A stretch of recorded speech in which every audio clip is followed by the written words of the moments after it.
Specialised sales है। इतना देखने के बाद अब हम लोग आए थे डब्ल्यूबीसी पे और उसकी कुछ खूबियां देखे कि वो हमारे इम्यूनिटी बढ़ाने वाले इम्यून सिस्टम के सेल्स हैं, राइट। कहने का मतलब है उनके वजह से हम जो भी बाहरी पैथोजन अटैक करते हैं उनसे अपने आप को प्रोटेक्ट कर पाते हैं। तो डब्ल्यूबीसी को फिर हम लोग क्लासिफाई किए थे, दो पार्ट में क्लासिफाई किए, दो पार्ट में उसको बांटे। एक था ए ग्रैनुलोसाइट, दूसरा था ग्रैनुलोसाइट। फिर उस क्लासिफिकेशन का जो बेस था वो ये था कि ग्रैन्यूल्स पाए जाएंगे या नहीं। ग्रैन्यूल्स यानी दानेदार स्ट्रक्चर्स, है ना, जैसे सरसों का दाना या पुस्ता दाना, ये सब होता है, बहुत छोटे दानेदार स्ट्रक्चर्स ग्रैन्यूल्स कहलाते हैं। तो ये साइटोप्लाज्म में होते हैं डब्ल्यूबीसी के। तो जिस प्रकार के डब्ल्यूबीसी के साइटोप्लाज्म में ये ग्रैन्यूल्स पाए जाएंगे उन्हें ग्रैनुलर कहेंगे, ग्रैनुलोसाइट्स, ग्रैन्यूल वाले सेल्स। और जिनके साइटोप्लाज्म में नहीं पाए जाएंगे वो कहलाएंगे ए ग्रैनुलोसाइट्स। ठीक है। फिर ग्रैनुलोसाइट को बांटे, ए ग्रैनुलोसाइट को बांटे पार्ट्स में। अब एक एक करके देखिए। पहले देखें all together total type of WBC हमें कितने मिले? 5, है ना। जो डब्ल्यूबीसी था इसको जो हम लोग बांटे, ए ग्रैनुलोसाइट, जस्ट ए रिकैप, और दूसरा था ग्रैनुलोसाइट। ए ग्रैनुलोसाइट में फिर हम लोग लाए थे किसको? तो मोनोसाइट को, और लाए थे लिम्फोसाइट को, और ग्रैनुलोसाइट में था इयोसिनोफिल, आइए, बेसोफिल एंड न्यूट्रोफिल।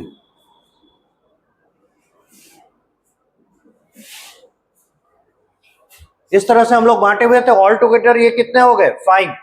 फर्स्ट इसको मान लें, इसे सेकंड दे दें, ये हो गया third, this is fourth and this is 5 types of डब्ल्यूबीसीज आर देयर, और उन्हें अलग पार्ट्स में बांटा हुआ है।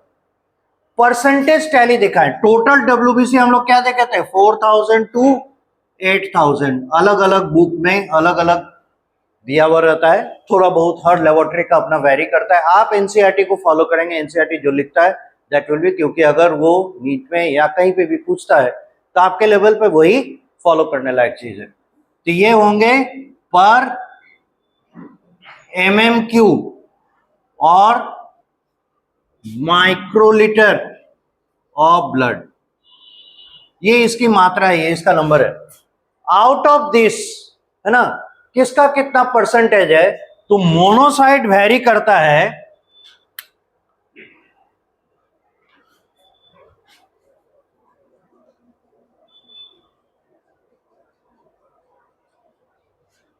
मोनोसाइट 1 to 3% के आसपास रहता है, कम होते हैं मोनोसाइट।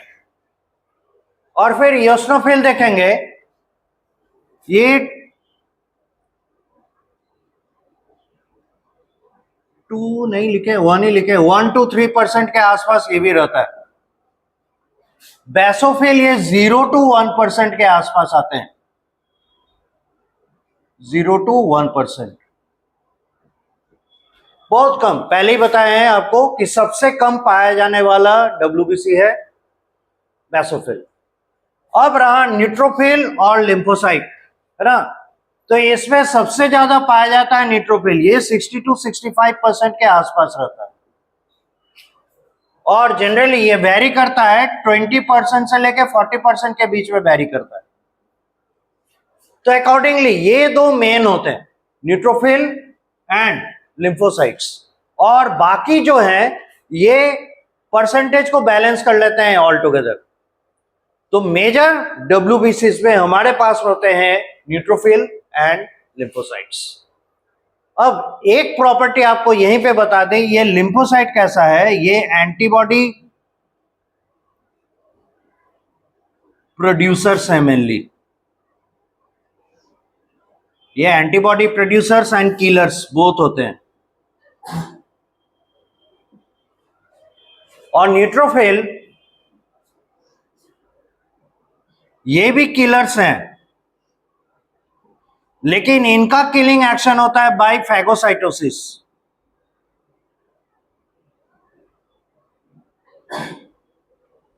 इनका किलिंग एक्शन होता है बाय फैगोसाइटोसिस, ये निगल जाते हैं।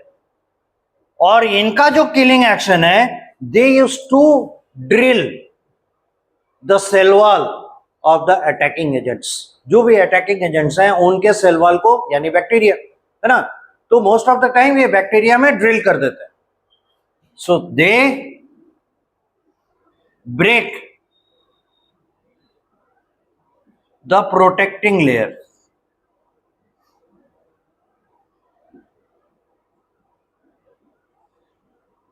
ऑफ द पैथोजेंस, ऐसे कर सकते हैं।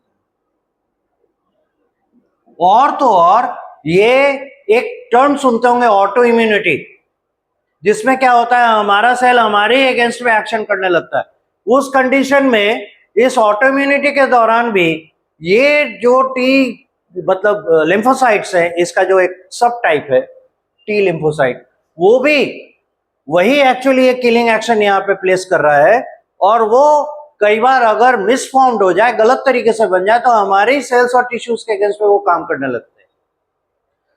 और एक जो आप सुनते होंगे ग्राफ्ट, ऑर्गेन ग्राफ्टिंग, जैसे है ना, किडनी ट्रांसप्लांट हुआ, हार्ट ट्रांसप्लांट हुआ, लिवर ट्रांसप्लांट हुआ, ट्रांसप्लांटेशन जो होता है उसमें एक इंपॉर्टेंट पार्ट होता है टिश्यू मैच कराना, राइट। तो टिश्यू मैच कराते हैं क्यों? सिमिलरिटी देखने के लिए। जो डोनर है और रिसिपिएंट है, डोनर जो अपना ऑर्गन दे रहा है, रेसिपिएंट जो अपना उस ऑर्गन को रिसीव कर रहा है, इन दोनों के बीच में कंपैटिबिलिटी, यानी टिश्यू मैच के दौरान उनके सेल मेम्ब्रेन पे जितने प्रकार के प्रोटीन्स पाए जा रहे हैं, उन प्रोटीन्स में कितनी सिमिलरिटी है, वही कहलाता है कंपैटिबिलिटी या टिश्यू मैच।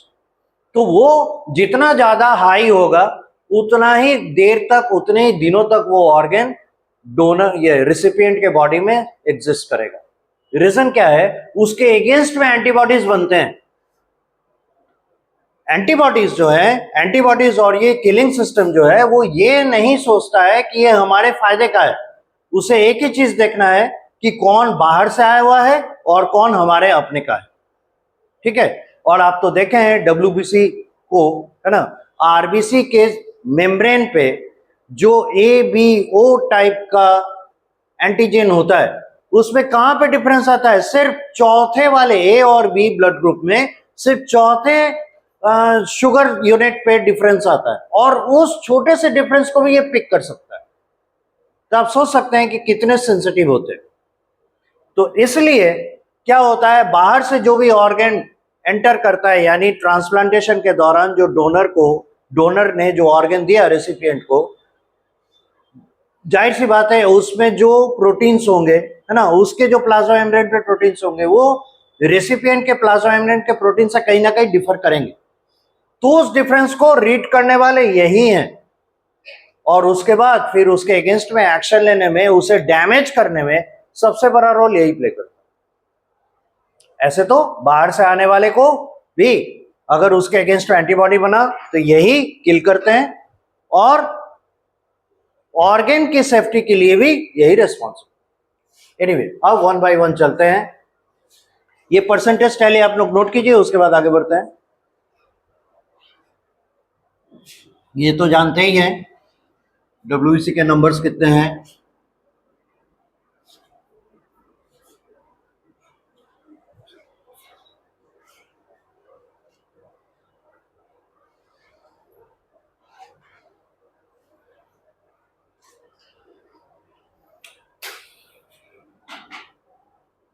सबसे पहले देखेंगे हम लोग मोनोसाइट। इस ऑर्डर में अगर आप याद रखिएगा तो इनके न्यूक्लियस के शेप को ध्यान में रखने में आसानी होगी। कई बार ऐसा हो जाता है ना, नीट के क्वेश्चन में ऐसा भी हो सकता है कि आपको देखिएगा एनसीईआरटी बुक में पांचों जो डब्ल्यूबीसीज हैं, है ना, उनके शेप दिए हुए हैं, तो शेप दे दे और पहचानने के लिए बोल दे, ऐसा भी हो सकता है। इसलिए उनके न्यूक्लियस को पहचानना जरूरी है, क्योंकि न्यूक्लियस को और उसके साइटोप्लाज्म को देख के ही हम लोग टाइप ऑफ डब्ल्यूबीसी पहचानते हैं।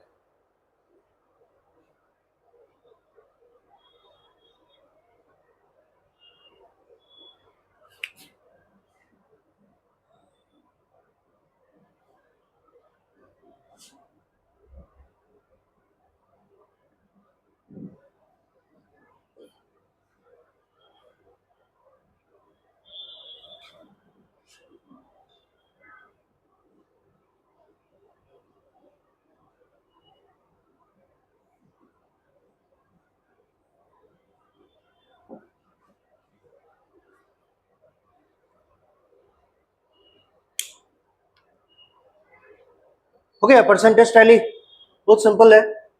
आप मोनोसाइट को शॉर्ट में एम लिख सकते हैं, लिम्फोसाइट को शॉर्ट में एल लिख सकते हैं अपने मेमोराइजेशन के लिए, यूसिनोफिल को शॉर्ट में ई लिख सकते हैं, बेसोफिल के लिए बी एंड न्यूट्रोफिल के लिए एन।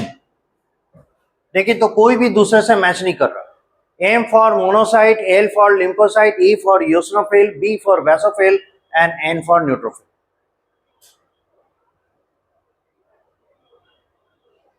हो गया।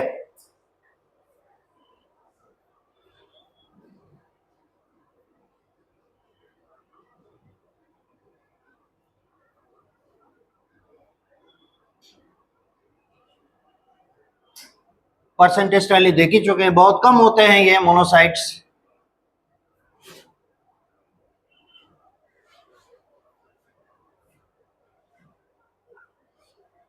तो अब देखिएगा ये जो सेल है काफी बड़े साइज के लगते हैं।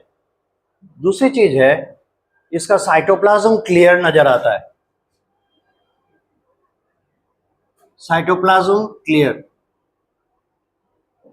Nucleus large and more or less bean shaped.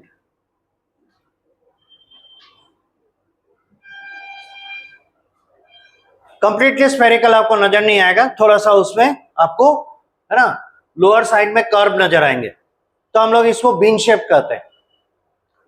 अब है क्या, ये परफॉर्म करते हैं टिश्यू मैक्रोफाज की तरह, ये भी मैक्रोफाज है। फंक्शनली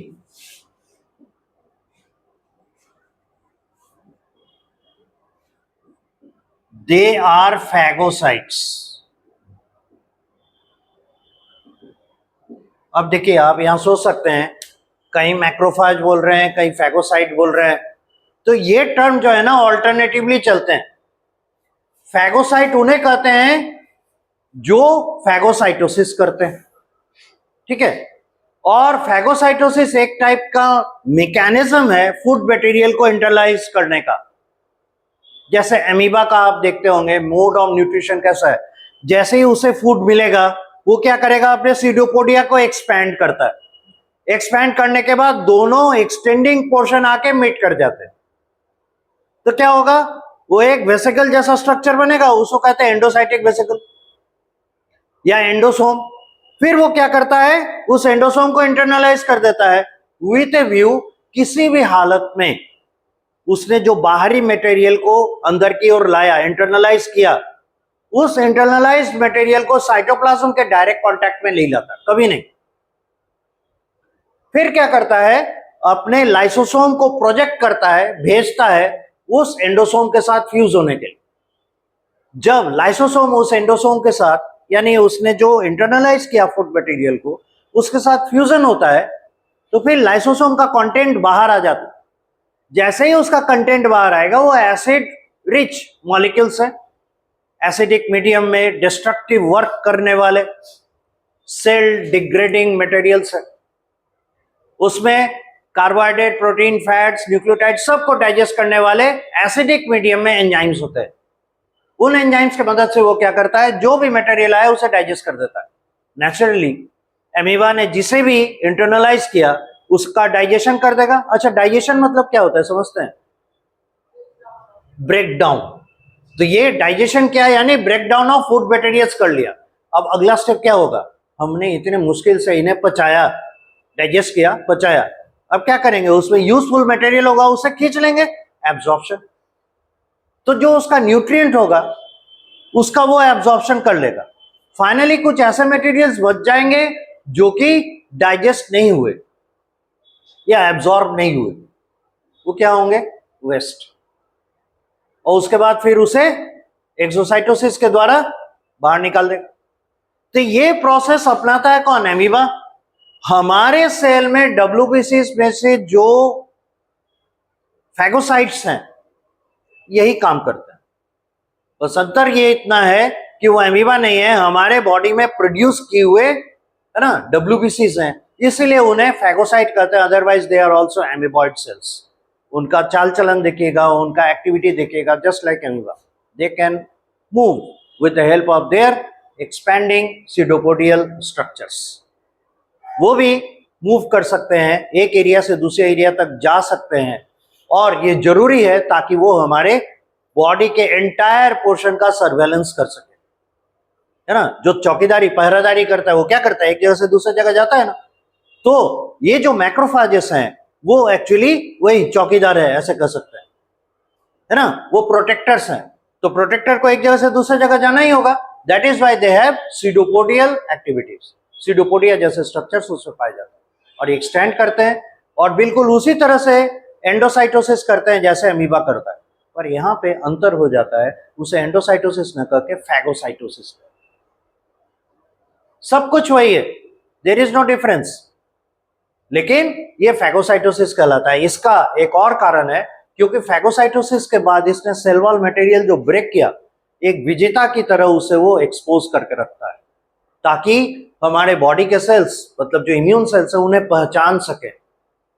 तो वो आप 12th में पढ़ेंगे, और यही डिफरेंस के कारण इसे फैगोसाइट कहा जाता है, एमीबॉइड नहीं कहा जाता, एमीबा नहीं कहा जाता। These are the differences between amoeba and the phagocytes of our WBCs.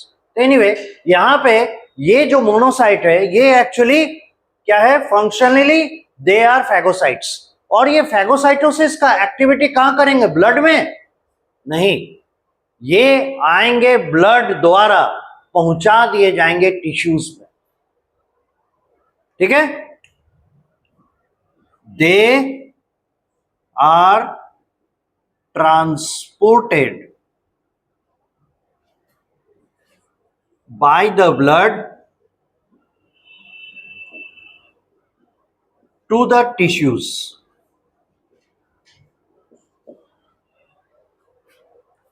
There they remain as tissue macrophages for their protection. तो समझ में आ गया। तो ये अभी ब्लड में कम मात्रा में क्यों मिल रहे हैं, उसका रीजन ये अभी ट्रांसपोर्ट हो रहे हैं, बनने के बाद ब्लड में आए, ब्लड उसे पर्टिकुलर टिश्यू तक पहुंचा दिया, इसलिए ब्लड में इनका परसेंटेज कम दिखता है, और इनका साइट ऑफ एक्शन है टिश्यू।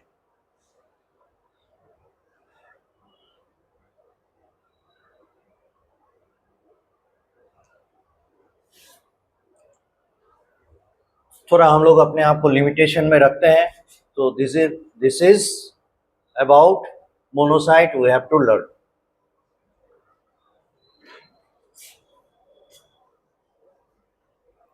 मोनोसाइट थे हमारे, एक ग्रैनुलोसाइट,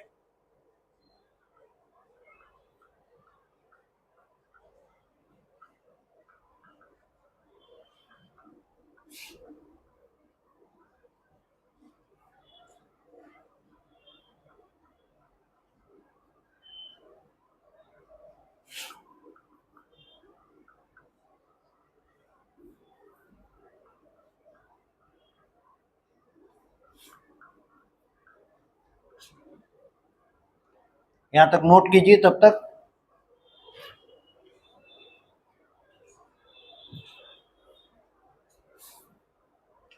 और नेक्स्ट हम लोग को देखना है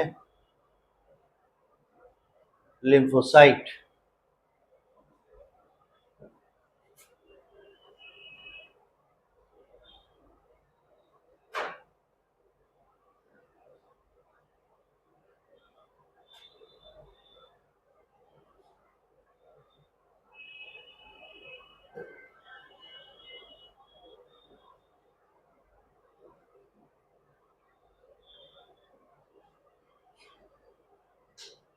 हो गया, बीन शेप्ड है।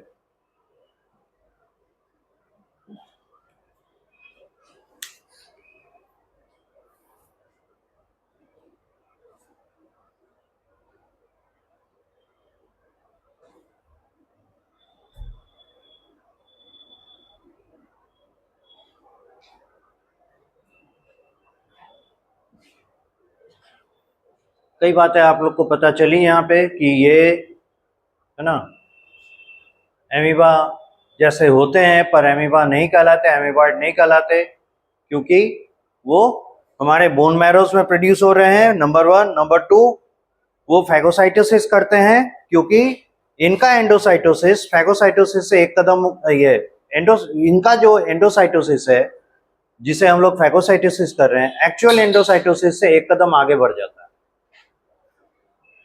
तो इसीलिए इन्हें हम लोग फैगोसाइट कहते हैं।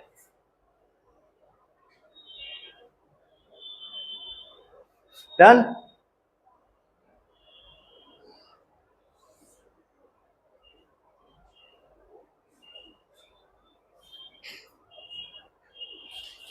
अब देखिए लिम्फोसाइट, ये देखने में ऑलमोस्ट स्फेरिकल न्यूक्लियस वाले, तो देखिए सीधा अंतर कर लेंगे मोनोसाइट और लिम्फोसाइट के बीच में।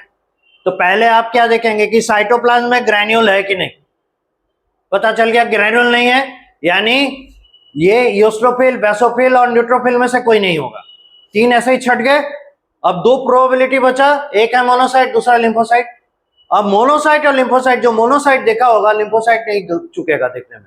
रीजन क्या है, वो कंपैरेटिवली बड़े नजर आते हैं और ये कंपैरेटिवली छोटे नजर आते हैं।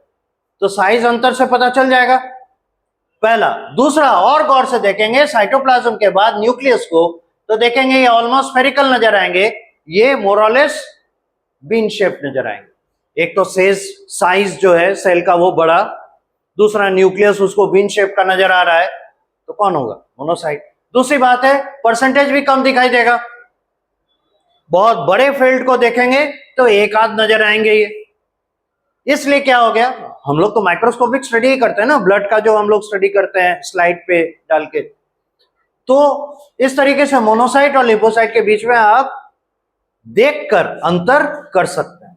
नाउ लिम्फोसाइट के बारे में हम लोग स्टडी करें, परसेंटेज पता ही है कि ये second largest population of WBC होता है, 20 to 40% के बीच में ये वेरी करते हैं। अब क्लासिफिकेशन था, इसे हम लोगों ने बांटा था 2 पार्ट में, टी लिम्फोसाइट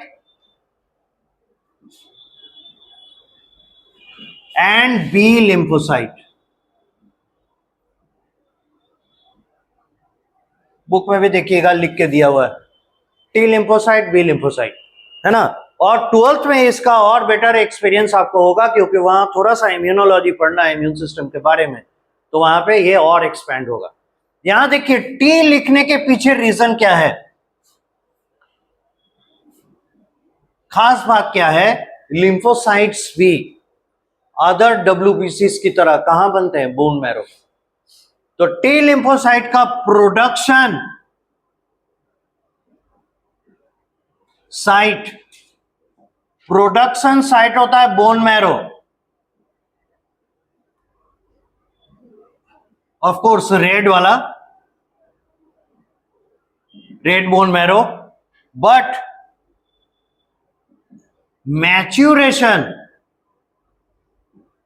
मैच्यूरेशन करने का मतलब मैच्योर हो गया, फंक्शनल हो गया। मैच्यूरेशन साइट ये होता है thymus, and thymus is a gland present over the heart, dorsal surface पे हार्ट के एक ग्लैंडुलर स्ट्रक्चर होता है, उसे हम लोग थाइमस कहते हैं। वहां पे जाके ये बोन मैरो से निकल के थाइमस पहुंचता है, और थाइमस पे जाके ये मैच्योर होता है।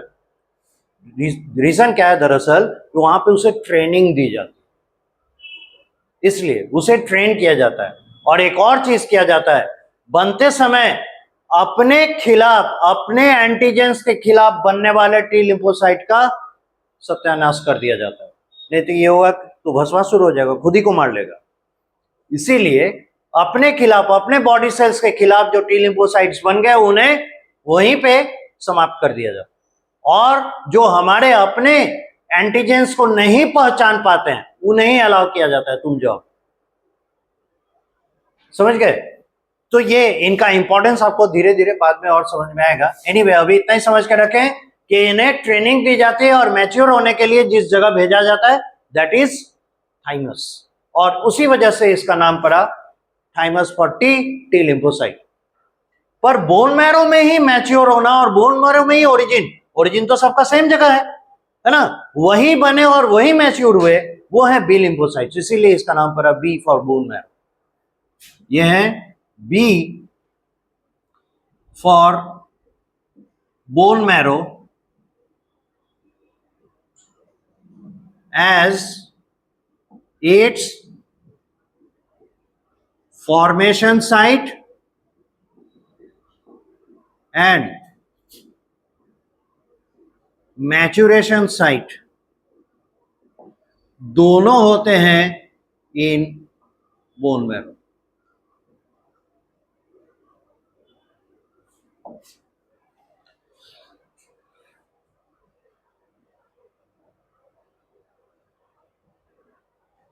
ठीक है, नोट कीजिए। तब तक इधर हम बोर्ड साफ करें। एक साथ बहुत इंफॉर्मेशन हो जाने के बाद फिर कंफ्यूजन होता है, ओवरलैपिंग होता है।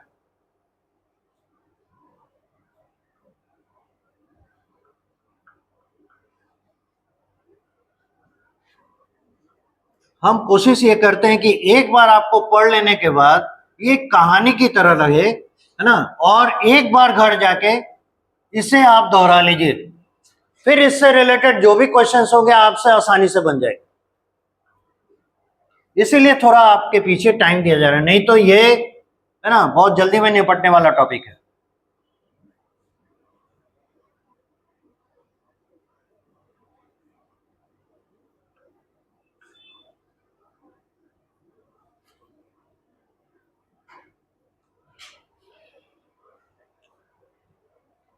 देखिए, बोर्ड के लिए 12th का ही ज्यादा इंपॉर्टेंस है, 11th से तो पूछता है नहीं, ये सभी जानते हैं। लेकिन 12th के लिए 11th फाउंडेशन की तरह काम करता है। तो जिस स्टूडेंट ने 11th में ज्यादा टाइम दिया उसका 12th बहुत बढ़िया हो जाता। और आप सिलेबस पॉइंट ऑफ व्यू से देखिएगा, अगर अनकट सिलेबस को देखिएगा जिसमें कांटा छाटा नहीं गया, तो 11th के बायोलॉजी में 22 चैप्टर्स थे और 12th के बायोलॉजी में 16 चैप्टर्स थे, सीधे 6 चैप्टर का अंतर।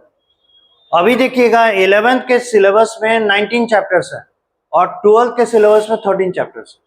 पता चला शुरू हुआ और खत्म हो गया, ज्यादा टाइम नहीं लगता। लेकिन है क्या कि आप 11th का सिलेबस थोड़ा लंबे समय तक पढ़ते हैं क्योंकि इसमें सारी चीजों का फाउंडेशन है और 12th में एप्लीकेशन है। सिंपल आपको एक एग्जांपल दें, ह्यूमन फिजियोलॉजी जो आप पढ़ रहे हैं, इसमें 7 सिस्टम्स आप यहां देख रहे हैं ऑलमोस्ट, है ना। डाइजेशन हटा दिया, ये तो मतलब बियॉन्ड इमेजिनेशन है। Anyway, digestion, respiration, circulation, excretion, ये 4 हो गए 1 बाय 1। उसके बाद फिर आपको दिया है एंडोक्राइन सिस्टम, मस्कुलर सिस्टम दिया है स्केलेटल वाला, और दिया है नर्वस सिस्टम। 7 सिस्टम्स इसमें है 11th में पढ़ने के लिए, जिसमें से डाइजेशन हटा दिया, तो 6 चैप्टर्स हैं इसके ह्यूमन फिजियोलॉजी में। रिप्रोडक्शन वाले चैप्टर को 12th में डाला है। रीजन क्या है? रिप्रोडक्टिव बायोलॉजी वो 2 चीजों का कॉम्बिनेशन है, एक है जो उसका एनाटॉमी है यानी उसके स्ट्रक्चरल पार्ट, और दूसरा उसमें हार्मोन का भी इंटरफेरेंस है। तो जब तक आप ऑर्गन सिस्टम को और हार्मोन्स को अच्छे से नहीं समझेंगे, उनका कोलैबोरेटिव एक्शन आप नहीं समझेंगे, इसलिए वो अप्लाइड है, तो उसको 12th में डाला गया। This is the reason. तो हर जगह देखिएगा इकोसिस्टम, ऐसे हम लोग को लगता है अरे क्या है 10% लॉ है, उसका प्रोड्यूसर कंज्यूमर डिकम्पोजर है, और उसके बाद क्या देखते हैं फ्लो ऑफ एनर्जी में से क्वेश्चन पूछ लेता है, इकोलॉजिकल पिरामिड्स हैं, और क्या दिखता है चेन है, फूड चेन, फूड वेब, हो गया इकोसिस्टम। लेकिन इसका बहुत बड़ा एस्पेक्ट आपको इसमें आके 12th में पढ़ना है। और अगर आप नीट का क्वेश्चंस देखेंगे, हमेशा से ही होते आया है, उस अकेले एक यूनिट से करीब करीब 15 क्वेश्चन का स्ट्रेंथ रहता है। सोच लीजिए क्यों रहता है, कुछ तो खास बात होगा। ये एनिमल, प्लांट और माइक्रो ऑर्गेनिज्म तीनों का जंक्चर है। और देखिएगा एक उसमें न्यूट्रिएंट साइक्लिंग मिलेगा, उस न्यूट्रिएंट साइक्लिंग में आपको माइक्रो ऑर्गेनिज्म का ज्यादा इंपॉर्टेंट रोल है। प्लांट और एनिमल तो टेम्पररी वो न्यूट्रिएंट्स को अपने अंदर कैद रखते हैं, उसको वापस अपने पुरानी अवस्था में पहुंचाने के लिए माइक्रो ऑर्गेनिज्म का रोल है। इसीलिए देखिएगा आज के डेट में हम लोग जो वेस्ट को डिस्पोज करते हैं, वो जलाने वलाने वाला काम ज्यादा नहीं करते, उसको रिसाइकलिंग करते हैं, बायोडिग्रेडेशन करते हैं, माइक्रो ऑर्गेनिज्म के हवाले करते हैं, क्योंकि वही उसे न्यूट्रिएंट में कन्वर्ट करेगा। अदरवाइज हम अगर करने जाएंगे तो उससे पोल्यूशन फैलेगा, और वो अगर करेंगे तो वो न्यूट्रिएंट तैयार करेंगे जो कि फिर से रिसाइकल होगा। So various aspects are there, इसीलिए 12th के लिए आपका 11th फाउंडेशन बनता है, और यही वजह है कि थोड़ा सा हम लोग डिटेल जाते हैं ताकि 12th आपका आसानी से निकले। एनीवे, सो अब देखिए फर्दर हम लोग टी लिम्फोसाइट पे आते हैं।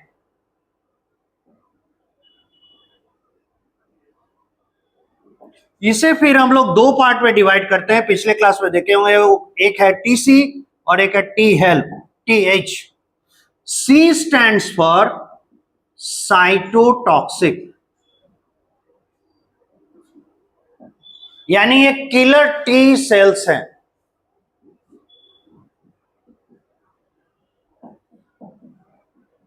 यानी टी लिम्फोसाइट सेल्स। और एच स्टैंड्स फॉर हेल्पर, तो ये है टी हेल्पर सेल्स।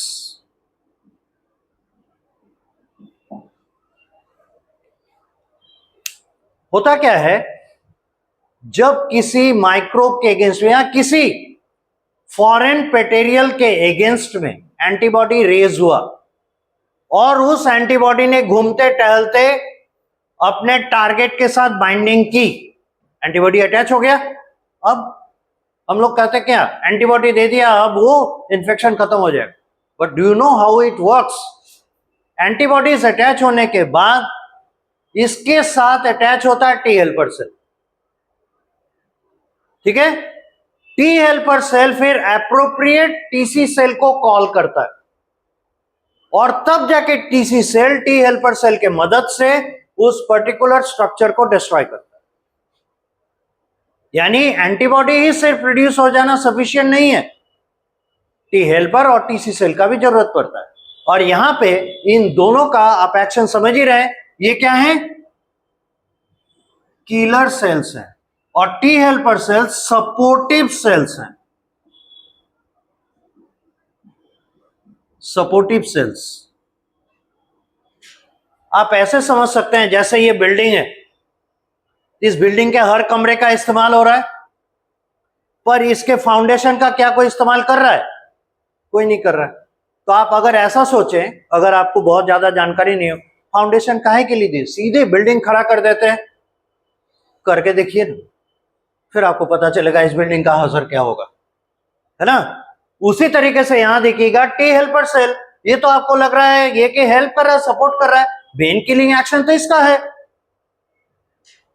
और इसकी डिफिशियंसी का पता उनको चलता है जिनको एचआईवी का इन्फेक्शन हुआ। रीजन क्या है? एचआईवी जो है वो टी हेल्पर सेल के पॉपुलेशन को धीरे धीरे धीरे धीरे समाप्त कर देता है। एचआईवी जो वायरस है वो टी हेल्पर सेल का पैथोजन है, या टी हेल्पर सेल का जिसको कहते हैं पैरासाइट है। इसके अंदर वो डेवलप करता है, नंबर रेज करता है, और उसके बाद जब बाहर आता है इसको बर्स्ट कर देता है, और धीरे धीरे धीरे धीरे टी हेल्पर सेल का पॉपुलेशन बहुत कम हो जाता है, सिग्निफिकेंटली डाउन हो जाता है। अब देखिए, हेल्पर है नहीं, किलर्स मौजूद हैं। विदाउट दिस वो जो सीक्वेंस ऑफ इवेंट है, सीक्वेंस पूरा नहीं होता। इसीलिए क्या होता है, एड्स पेशेंट्स का इम्यूनिटी फॉल कर जाता है, उसमें टीसी सेल्स की कमी नहीं होती, टी हेल्पर सेल्स की कमी हो जाती है, because of the attack on the T helper sales by the HIV. यहां पे आप नोट में इसका इंपॉर्टेंस लिख सकते हैं, the HIV kills out T helper cells, and so immunity falls in the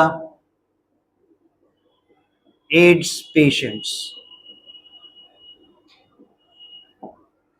ऐसे इसके बारे में भी, एचआईवी इन्फेक्शन के बारे में भी आपको डिटेल में थोड़ा सा पढ़ना है 12th में।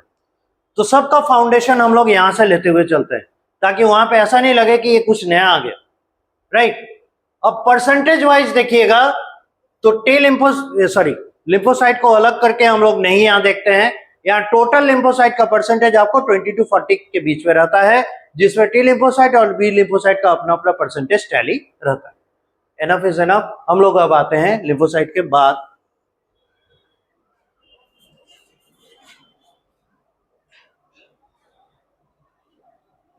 ईओसिनोफिल।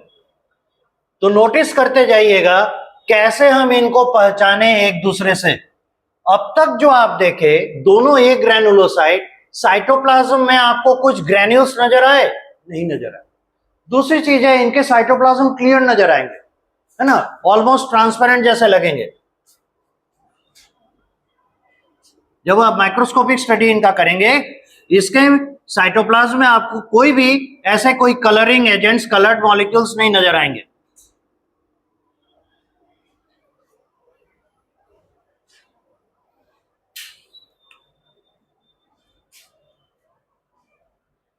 अब है ग्रैन्युलोसाइट्स की बारी, यानी इनके साइटोप्लाज्म में ग्रैन्यूल्स तो होंगे। नाउ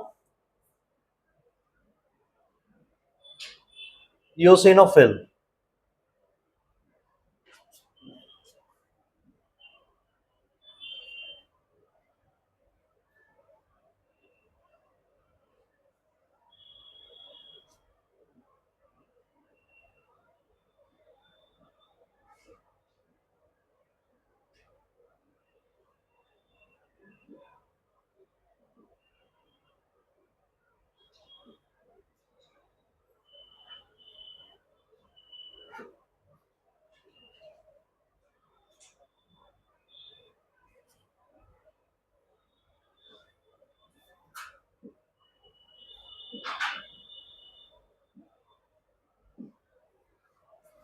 देख सकते हैं अब तक जितने न्यूक्लियस बनाए हैं, इसका न्यूक्लियस अनोखा है, बाइलोब्ड है, इसमें 2 लोब नजर आ रहे हैं। ऐसा न्यूक्लियस आपको इन दोनों में नजर नहीं आया हो। सो ये एक डिस्टिंग्विशिंग फीचर है कि इसमें न्यूक्लियस बाइलोब नजर आ रहे हैं। और दूसरी चीज है, इनके साइटोप्लाज्म में ग्रैन्यूल्स हैं। तो हम लोग कैसे देखे कि ग्रैनुलोसाइट है कि एक ग्रैनुलोसाइट है, उसका पहचान हम लोग शुरू करते हैं साइटोप्लाज्म में। जैसे ही ग्रैन्यूल मिला, लिम्फोसाइट और मोनोसाइट रेस में से आउट हो गया। अब हमारे पास 3 बचे, यूसिनोफिल, बेसोफिल एंड न्यूट्रोफिल। अब इनमें यूसिनोफिल का जो आप प्रॉपर्टी देखेंगे उसमें आपको मिलेगा इसका न्यूक्लियस बाइलोब्ड होगा। और दूसरी चीज है, इसमें जो ग्रैन्यूल्स हैं, जब आप ईओसिन से इसे स्टेन करते हैं, है ना, तो ये शाइनिंग ब्लू कलर के क्रिस्टल्स नजर आते हैं। जो हम इन्हें स्टेन करेंगे, ब्लड सेल्स को स्टेन करके हम लोग देखते हैं ना स्लाइड पे, तो स्लाइड पे देखते समय इनके जो ग्रैन्यूल्स हैं वो शाइनी ब्लू नजर आते हैं, है ना, लाइट ब्लू कलर के, बहुत डीप कलर नहीं कैच करता है, पिक करता है, और ये शाइनी ब्लूइश रहते हैं। कंपैरेटिवली इनके ग्रैन्यूल्स छोटे होते हैं। ठीक है, तो ये इनकी पहचान है कि इसमें पहला चीज मिलेगा cytoplasm with shiny blue colored granules when stained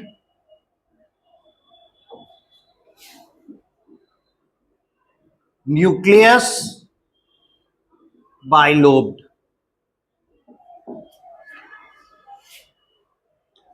अब है क्या, इनका फंक्शन सुनिएगा तो थोड़ा सा आपको अजीब लगेगा। ये हैं एक्चुअली एलर्जिक रिएक्शंस के शुरुआत करता, यानी आप ऐसा समझ सकते हैं एलर्जिक रिएक्शंस जो होता है उसमें ये बढ़ जाते हैं।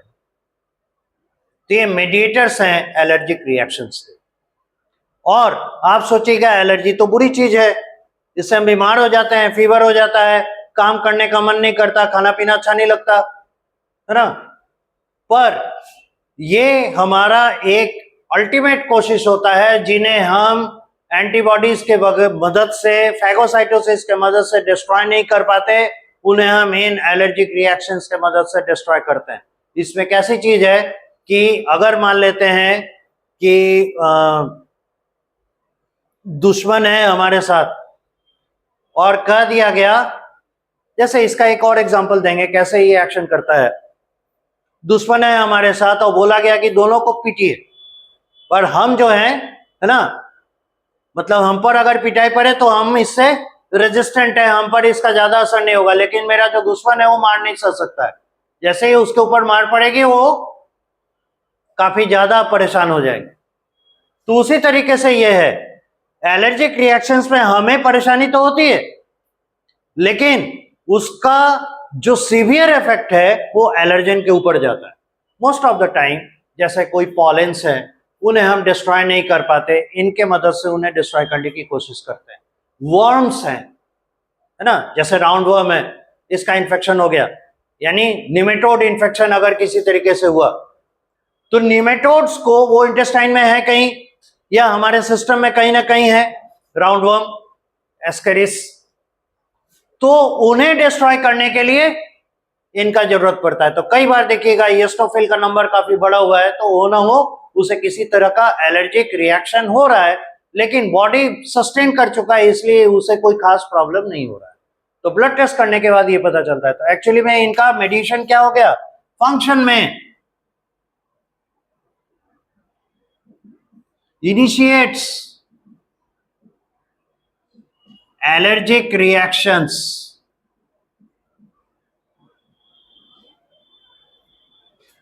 लाइक द, यहां इंट्रोड्यूस कर रहे हैं एक को, मास्ट सेल्स। अब ये मास्ट सेल्स ये है एनिमल टिश्यू के कनेक्टिव टिश्यू जो होते हैं। कनेक्टिव टिश्यू जो आप पढ़े होंगे 9th में, यहां तो हटा दिया है।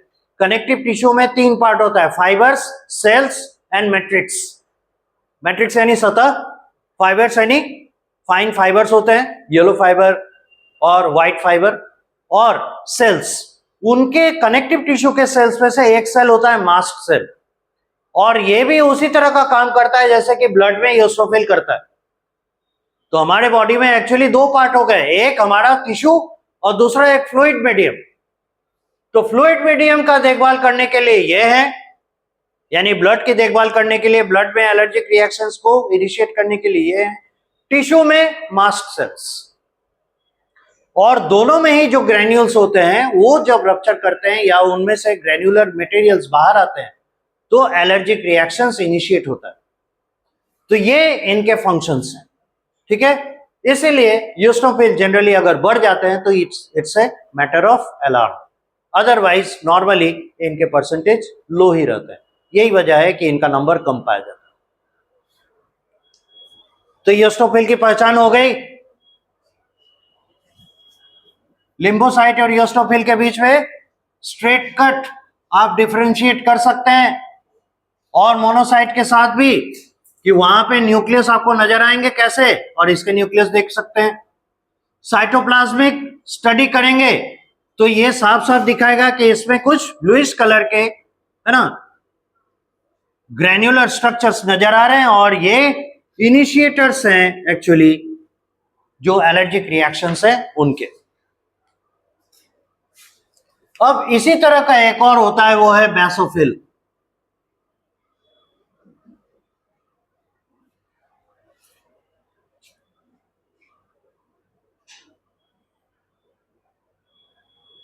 इनका भी nucleus more or less bilobed ही होता है, लेकिन इसको डार्क कलर से बनाने के पीछे रीजन है, ईओसिनोफिल और बेसोफिल के बीच में बड़े आसानी से आपको डिफरेंशिएशन करने में बनेगा। रीजन क्या है कि इनका जो ग्रैन्यूल्स है वो कोर्स गाढ़े होते हैं। सेम स्टेन से ईओसिनोफिल और बेसोफिल को जब आप स्टेन करेंगे, है ना, कलर करेंगे, तो इनके ग्रैन्यूल्स गाढ़े रंग के नजर आएंगे और डीप ब्लू कलर से ये स्टेन होंगे, जबकि वो लाइट ब्लू रहेंगे। साइज भी देखिएगा, उनके साइज ग्रैन्यूल्स के छोटे होते हैं, इनके ग्रैन्यूल्स के साइज बड़े होते हैं। तो ये उनसे ज्यादा भारी भरकम है, और जब ईओसिनोफिल से नहीं मामला सलटता है तब जाके बेसोफिल कम इनटू प्ले। तो ये भी एलर्जिक रिएक्शंस को ही इनिशिएट करने वाले हैं, और इनमें भी लगभग वही मटेरियल्स रहते हैं जो कि इनके ग्रैन्यूल्स पे रहते हैं, लेकिन अंतर यह है कि इनमें ग्रैन्यूल में पाए जाने वाले मटेरियल्स की मात्रा अधिक है और उनमें कम। तो जब उससे मामला नहीं संभलता तब जाके बेसोफिल्स आते हैं। तो किसी के ब्लड में अगर बेसोफिल आसानी से मिल जा रहे हैं, it's not a good sign. इसका मतलब उसे कोई ज्यादा रिस्की या भारी इंफेक्शन हुआ है जिससे वो इयोसिनोफिल के द्वारा कंट्रोल नहीं कर पा रहा। And let me tell you, एक डिजीज है कालाजार। कालाजार के पेशेंट के ब्लड स्टडी के दौरान आपको बेसोफिल्स मिलेंगे, आसानी से मिल जाएंगे। तो बेसोफिल का प्रेजेंस ज्यादा मात्रा में कभी भी अच्छे साइन के रूप में नहीं माना जाता। एक और है ल्यूकेमिया। ल्यूकेमिया के केस में भी आप देखेंगे बेसोफिल्स बढ़ते हैं। तो इनकी चीजों को आप देखें, न्यूक्लियस कैसा नजर आ रहा है? Nucleus bilobed. और ये जो है granules dark coloured, blue of course, और ये इसका cytoplasm.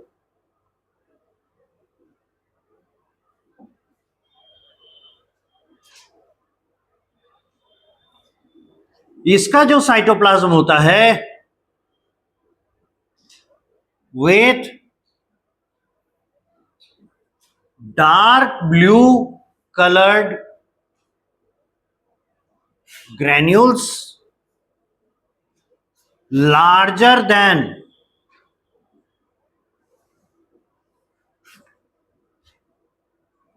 granules of eosinophil.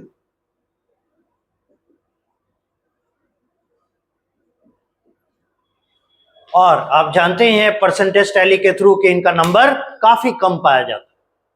Usually ये नहीं दिखेंगे आसानी से, बहुत बड़े फील्ड का स्कैनिंग करेंगे तब जाके एक आध कहीं आपको दिख गए तो दिख गए, अदरवाइज नॉर्मली ये नहीं दिखेंगे।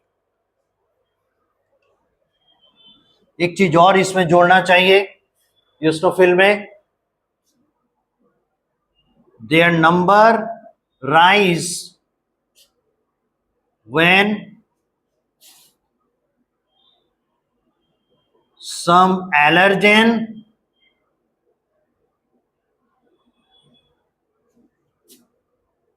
have entered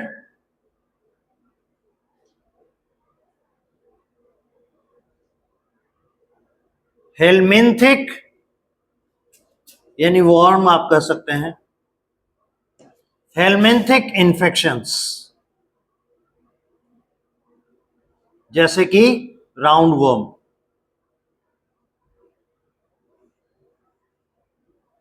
infection.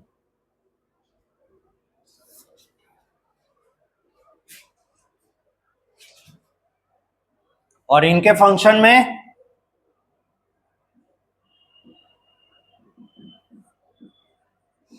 Rise due to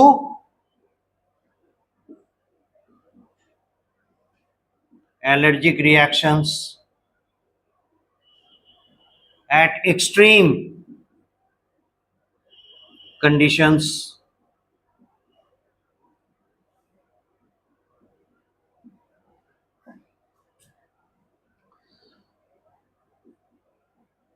काला आजार ऐसे लिखते हैं, कालाजार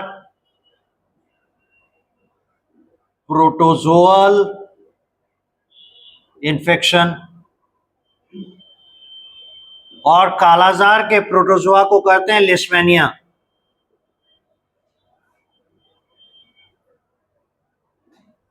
डोनोवैनी, याद रखिएगा। शॉर्ट में इसे एलडी कहते हैं, L and D. LD body found हुआ कि नहीं? अगर एलडी बॉडी फाउंड हुआ तो कहते हैं कि कालाजार इन्फेक्शन है। तो ऐसे स्थिति में बेसोफिल अगर मिला तो एलडी बॉडी फाउंड आउट करने की कोशिश करते हैं। कालाजार एक्चुअली एक प्रोटोजोअल इन्फेक्शन है। ये प्राइमरीली अटैक करता है हमारे दो हिस्सों को, स्प्लीन एंड लिवर। ठीक है, हेपेटोसाइट एंड स्प्लिनोसाइट्स इनको अटैक करता है और वहां पे ये अपना कॉलोनी एस्टेब्लिश करता है। तो क्या होगा, लिवर के सेल्स धीरे धीरे डैमेज होते जाएंगे, लिवर में स्वेलिंग आ जाता है। आप ऐसे पेशेंट्स का अगर एब्डोमेन स्टडी करेंगे, एब्डोमेन को छू कर देखेंगे, it will be rock hard, पत्थर की तरह हार्ड लगेगा और पूरे पेट में स्वेल किया हुआ लिवर आपको नजर आएगा, काफी फूल जाता है। तो ये तो एक्सटर्नल एग्जामिनेशन से। ब्लड स्टडी करेंगे, हीमोग्लोबिन काफी कम मिलेगा, वीकनेस काफी होगा और अगर लिवर ठीक से काम नहीं कर रहा है तो सीवियर टाइप ऑफ जॉन्डिस उनमें नजर आएगा। ठीक है, तो ये इनकी निशानी होती है और फ्लीवर तो होता ही है साथ में, वीकनेस एक्सट्रीम, बॉडी ब्लैकिश होने लगता है और इसी वजह से इसे काला आजार कहता है।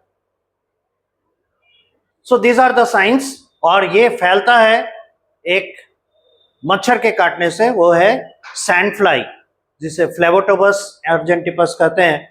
तो सैंड फ्लाई एक्चुअली इसका वेक्टर है ना, और नमी वाले एरिया में ज्यादातर ये करके पाए जाते हैं, नॉर्मल मच्छर की वजह से ये नहीं होता। इसलिए देखा जाता है जो मिट्टी के घरों में रहते हैं या नमी वाले एरिया में ज्यादा रहते हैं, जहां बहुत ज्यादा बरसाती पानी जमता है, वैसे एरियाज में इसका इन्फेक्शन ज्यादा पाया जाता है। सो उस केस में बढ़ता है। और एंड इन ल्यूकेमिया,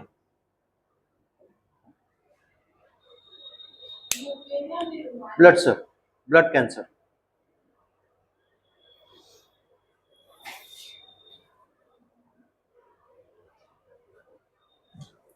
अब ग्रेनुलोसाइट्स में एक और बच गए, ये न्यूट्रोफिल, और ये बड़ा इंपॉर्टेंट है क्योंकि आप देखे हैं जब परसेंटेज टैली हम लोग तैयार कर रहे थे, उसमें लिम्फोसाइट और न्यूट्रोफिल में न्यूट्रोफिल का परसेंटेज सबसे ज्यादा था, 60 to 65%। तो ब्लड में पाया जाने वाला मैक्रोफाज या फैगोसाइट इज द न्यूट्रोफिल।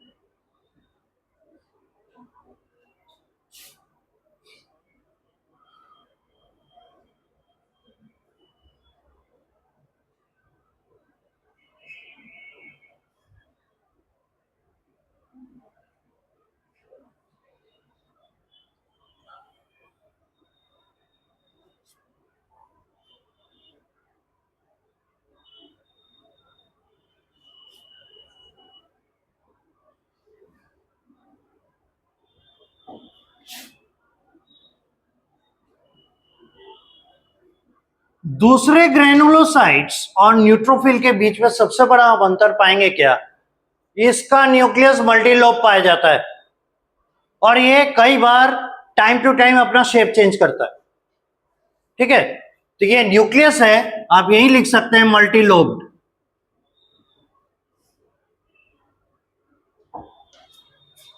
और ये जो ग्रेन्यूल्स आप देख रहे हैं ये है ट्रांसपेरेंट।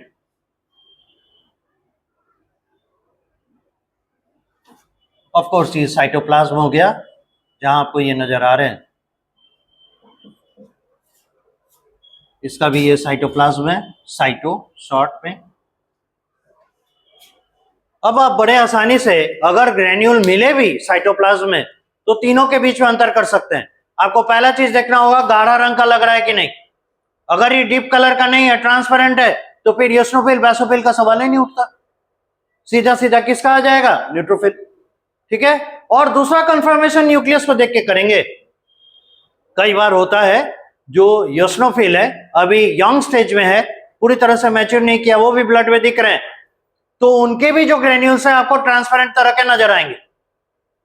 तब आप कंफ्यूजन दूर करेंगे, डिस्टिंक्शन करेंगे किसके मदद से, न्यूक्लियस देखेंगे तो आपको न्यूट्रोफिल का मल्टीलोब नजर आएंगे। लेकिन इसमें यूसिनोफिल में होगा तो वो बाइलोब्ड होगा, है ना, दो बैग वाला। लोब कहते हैं बैग लाइक स्ट्रक्चर को, इसमें कई बैग जैसे स्ट्रक्चर्स होंगे। इस तरीके से आप तीनों के बीच में डिस्टिंक्शन कर सकते हैं। तो सबकी अपनी प्रॉपर्टीज है ना, सबका अपना आइडेंटिटी। अब देखिए इनके बारे में कहते हैं क्या कि these are phagocytes in blood. तो इनका काम है ब्लड का मॉनिटरिंग करना। और दूसरा, their nucleus is multilobed and so vary in appearance। होता क्या है, दो न्यूट्रोफिल एग्जैक्टली सिमिलर होंगे इसके लिए कोई श्योरिटी नहीं है। हो सकता है 3 4 5 तरह के आप न्यूट्रोफिल देखें, सब थोड़ा अलग अलग टाइप के न्यूक्लियस के साथ दिख रहे हैं, है ना, लेकिन एक बात तय है, ये बाइलोब्ड आपको नजर नहीं आएंगे। साथ में इसका जो है वो वैक्यूल्स या वैक्यूल क्या, वो जो आप ग्रैन्यूल्स कर रहे हैं वो ग्रैन्यूल्स ट्रांसपेरेंट टाइप के नजर आएंगे। और चूंकि इसमें इतना वेरिएशन है, अलग अलग रूप में नजर आ रहे हैं, इसलिए इनका नाम पड़ता है पॉलीमॉर्फ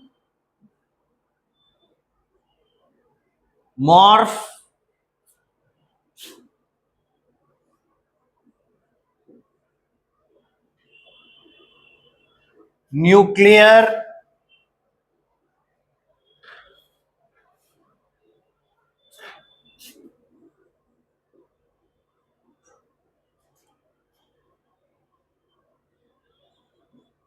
ल्यूकोसाइट, PMNL।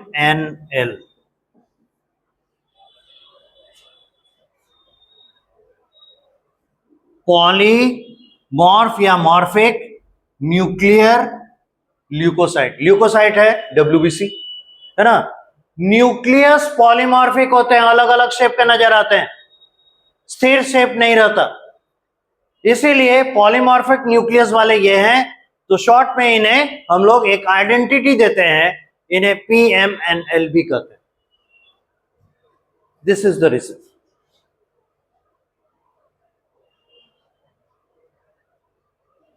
और फंक्शन,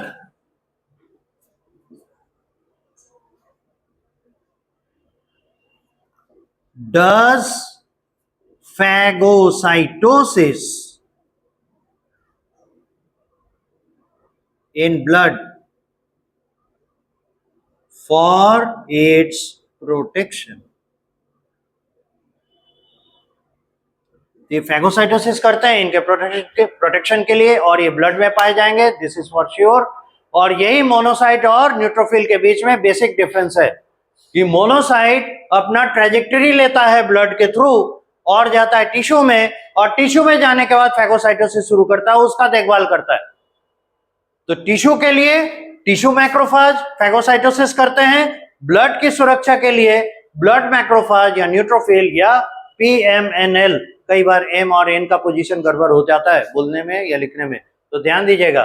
पॉलीमॉर्फ PM आ जाएगा, है ना। और कौन सा न्यूक्लियस है, पॉलीमॉर्फिक न्यूक्लियस वाले, तो पॉलीमॉर्फ न्यूक्लियर ल्यूकोसाइट। इस तरीके से इनसे आप मोनोसाइट के बीच में फंक्शनली डिफरेंशिएशन कर सकते। So this is about our formed elements. बहुत लंबा चला ब्लड। अब आते हैं दूसरा पोर्शन जो ट्रांसपोर्टेबल मटेरियल है हमारे ये फ्लूइड ट्रांसपोर्ट का, वो है लिम्फ।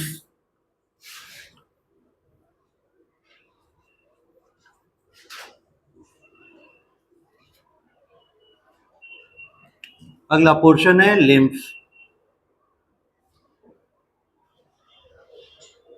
तो जैसा आपको पहले भी बताया है कि देखिए जो ओनर होते हैं उनके पास बहुत तरह के काम होते हैं, वो एक साथ, है ना, बहुत सारे काम को निपटाने की कोशिश करते हैं, लेकिन और जिम्मेदारी भी है, रिस्पॉन्सिबिलिटी, क्योंकि पूरा ऑर्गेनाइजेशन उन्हीं के ऊपर डिपेंड कर रहा है।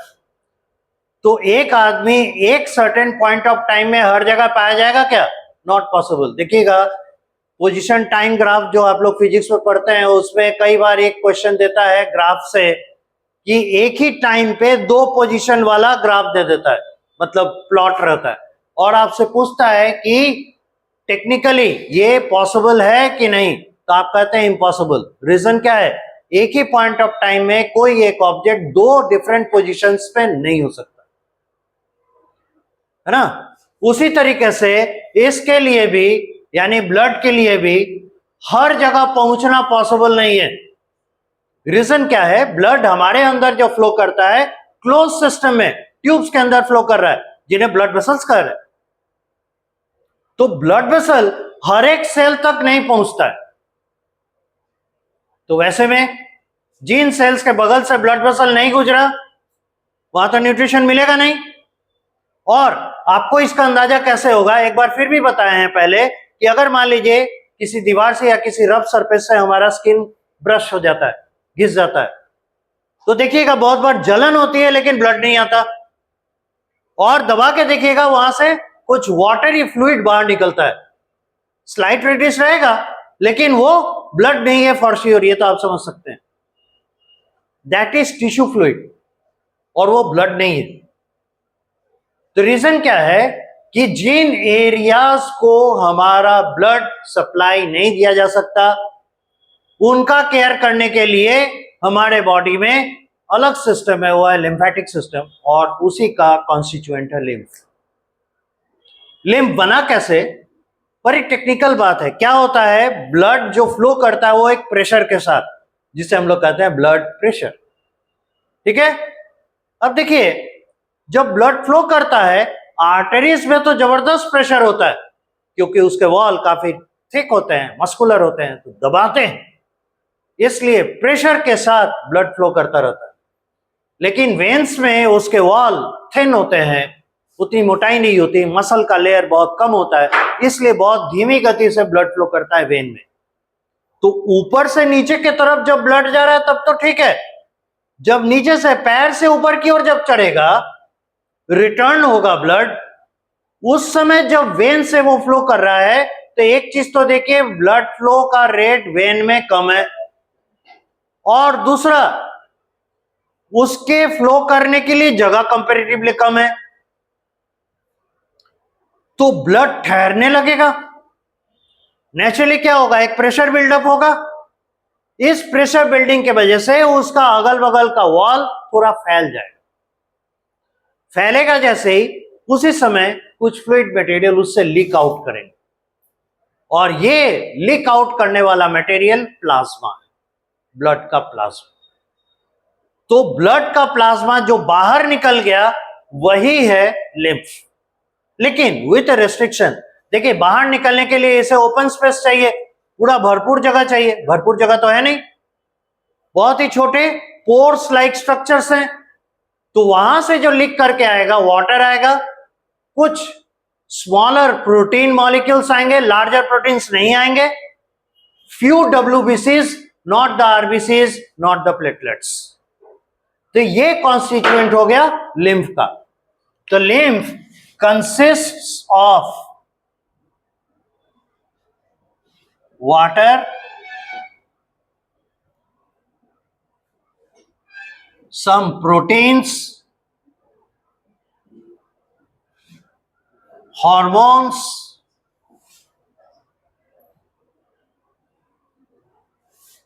other smaller molecules यानी nutrients,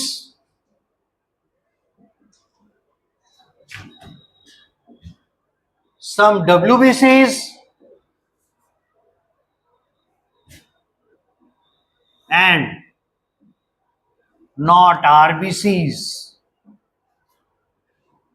platelets.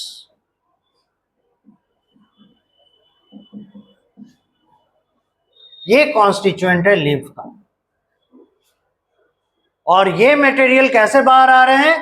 प्लाज्मा के फॉर्म में। सो प्लाज्मा में प्लाज्मा प्रोटीन्स जो हैं वो सारे प्रोटीन इसमें पाए जाएंगे, बस अंतर यह है कि लार्जर प्रोटीन्स को निकलने के लिए उतना ओपनिंग नहीं मिलता, इसीलिए वो बाहर नहीं आ पाते और कॉन्स्टिट्यूट नहीं करते लिम्फ को। अब ये बाहर आने के बाद once come out of the blood vessels, जब ब्लड वेसल से बाहर आ जाते हैं, they are called tissue fluid,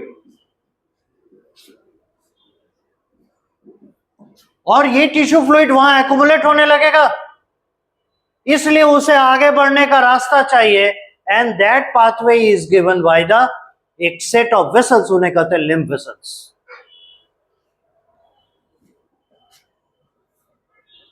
flow away through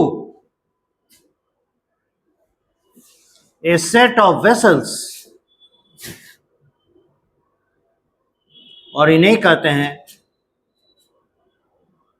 lymph vessels,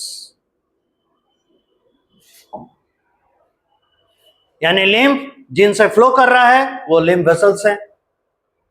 और lymph vessels जो हैं ये भी बहुत ही स्पेशलाइज्ड हैं। रीजन क्या है, इनके भी वॉल पे आपको बहुत ज्यादा मस्कुलर लेयर तो दिखेंगे नहीं, इसमें जो फ्लो करता है लिम्फ वो due to our body movement, हमारे हाथ पांव पीठ गर्दन ये सब के मूवमेंट के कारण ये जो टिश्यू फ्लूइड है लिम्फ है वो आगे बढ़ता है। इसलिए देखिएगा जिस दिन आप लंबा सो गए चेहरा आपका फैला हुआ नजर आएगा, या कोई सो के उठा देख के आप पहचान लेते हैं कि सोकर उठ के रहा है। रीजन उसके उस एरियाज में लिम्फ लंबे समय तक स्टे कर गया, और फिर जैसे ही वो मूवमेंट करना शुरू करता है, मुंह हाथ हिलाता है, ऐसे ऐसे ब्रश करता है ना, खाना पीना खाता है, ये सब जो है अगल बगल के मसल्स मूवमेंट करना शुरू कर दिए, लिम्फ जो अटक गया था उसको आगे बढ़ने का मौका मिल गया, चेहरा पचक गया। तो बहुत सारे लोग लंबा सो के अपने आप को मोटा दिखाने की कोशिश कर सकते हैं। Anyway, so this is it. फिर क्या होता है, कई बार हम लोग लंबे समय तक खड़े रह जाते हैं और उसके बाद पैर दर्द करता है, लगता है वो पैर फूल गया,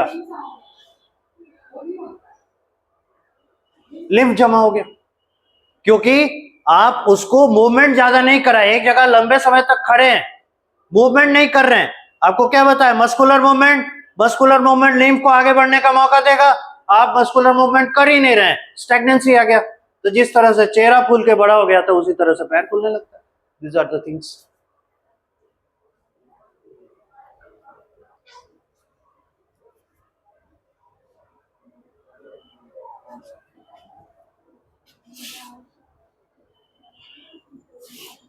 अब देखिए, इंटेंशनली इस लिम्फ को तैयार किया गया है।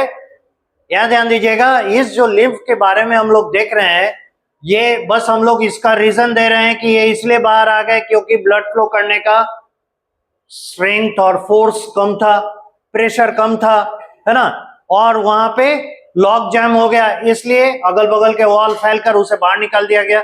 लेकिन ये इंटेंशनली किया जाता है, जानबूझकर ऐसा सिस्टम तैयार किया गया हमारे बॉडी में। रीजन क्या है, ये देख रहे हैं किन मटेरियल्स को रखा हुआ है, और जब लिम्फ आगे बढ़ता है तो ऐसे आप समझ सकते हैं कि सेल्स को नहलाते हुए आगे जाता है। They are actually bathing all the cells of the body, the area through which they are moving on. जिस एरिया से वो आगे बढ़ते हैं वहां अगल बगल के सारे सेल्स के ऊपर से वो बहते हुए आगे चलते हैं। इससे फायदा क्या होता है, ये ऑक्सीजन कैरी करता है, क्योंकि प्लाज्मा में ऑक्सीजन था, डिसॉल्व ऑक्सीजन था ना। आप कहिएगा ऑक्सीजन तो आरबीसी में है, बिल्कुल, पर आप जो ट्रांसपोर्ट सिस्टम पढ़े होंगे, blood transport system of oxygen and carbon dioxide, तो ऑक्सीजन के ट्रांसपोर्ट के दो मेथड्स हैं, डिसॉल्व ऑक्सीजन एंड ऑक्सीहीमोग्लोबिन के फॉर्म में। ये बात और है कि ऑक्सीहीमोग्लोबिन के फॉर्म में 85% और 15% के आसपास डिसॉल्व ऑक्सीजन रहता है। That dissolve oxygen will do the needful purpose, ठीक है, तो वो नीड पूरा कर देने के लिए सफिशिएंट है। जब वो ऊपर से मूव करता है सेल्स के, तो वो ऑक्सीजन उन्हें डिलीवर कर देता है, कार्बन डाइऑक्साइड ले लेता है, नंबर 1। नंबर 2, इसने सम सिंपल जितने में न्यूट्रिएंट्स है अपने अंदर रखे हुए हैं, देखिए smaller molecules like the nutrients. तो cell to cell nutrient delivery करने का काम भी ये कर लेते हैं। नेचुरली जो वेस्ट जनरेट होगा बदले में वेस्ट लेकर आएगा। तो ये जो एक सेल को चाहिए, ऑक्सीजन चाहिए, न्यूट्रिएंट चाहिए, वो सप्लाई कर देता है। कार्बन डाइऑक्साइड वापस निकालना है, नाइट्रोजनस वेस्ट वापस निकालना है, टॉक्सिन मटेरियल्स वापस निकालना है, ये लेकर आता है। Hormone delivery cell to cell यही कर लेते हैं। इस तरीके से ब्लड का जो काम है ग्राउंड लेवल पे जाके यही कर रहा है। इसलिए आप ऐसे कह सकते हैं कि ब्लड ने लिम्फ को अपना वर्कर रखा हुआ है। सो this is actually worker of the blood in actual practice. अब फंक्शंस देखेंगे।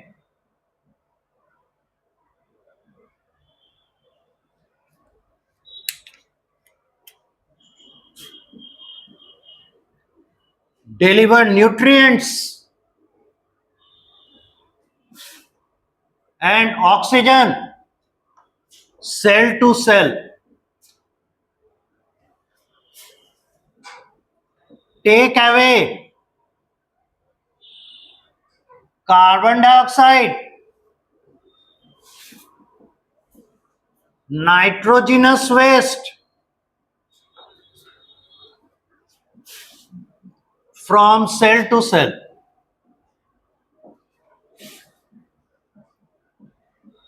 delivers antibodies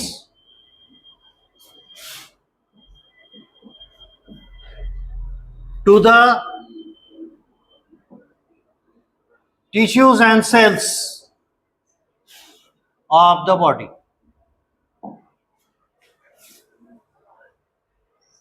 और ये जो लिम्फ है जाने का तो निकल गया, वापस आ रहा है लिम्फ वेसल से। उसके बाद एंटायर लिम्फ, जितना हमारे बॉडी में लिम्फ प्रोड्यूस हुआ, सारा का सारा लिम्फ फाइनली आके हमारे वेन्स पे, सबसे बड़े वेन जो हैं वहां तक पहुंच जाते हैं, वो है vena cava.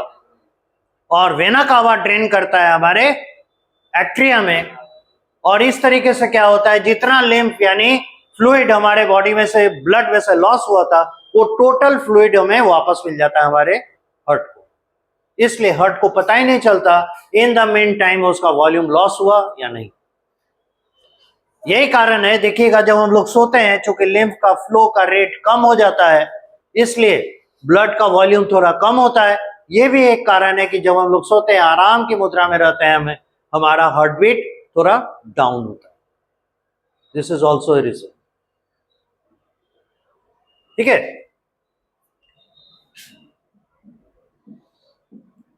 It entirely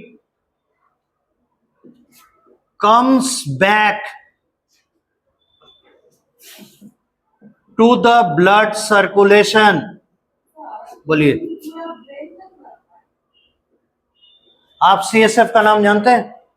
cerebrospinal fluid, CSF, A form of lymph. ये स्पाइनल कॉर्ड और ब्रेन में रहता है, उसका प्रोटेक्शन करता है। और आप जानेंगे जब आप नर्वस सिस्टम पढ़ेंगे, ब्लड ब्रेन बैरियर का एक अनोखा हिस्सा है। कोई भी चीज डायरेक्टली ब्लड के थ्रू ब्रेन तक नहीं पहुंचता, थ्रू CSF जाता। सो इट एंटायरली, मतलब जितना लिम्फ है वो पूरी तरीके से कम बैक करता है into the blood circulation through draining into the veins. सभी के सभी लिम्फ वापस आ जाते हैं हमारे वेन्स में। और इस तरीके से जितना वॉल्यूम ऑफ ब्लड इनिशियली था, जितना volume of blood pump out किया गया था, उतना ही वॉल्यूम ऑफ ब्लड वापस आ जाता है। इसलिए सर्कुलेशन मेंटेन रहता है। और इन द मेन टाइम इसने काम भी कर दिया जो ब्लड को करना था, यानी delivery of nutrients, delivery of oxygen, take away of the waste, take away the carbon dioxide, delivery of the hormones, providing protection to the cells and tissues by the help of antibodies। ये सारे काम ये कर चुका हूं। तो transport में पहला पोर्शन था transportable material, this is the blood and lymph, this part is over. अब इस बॉडी फ्लूइड एंड सर्कुलेशन में दूसरा हिस्सा होगा ट्रांसपोर्टेबल एरियाज या ट्रांसपोर्टेबल मीन्स। तो ये हमारे पास है vessels, blood vessel and lymph vessels. ठीक है, in the next pause the video.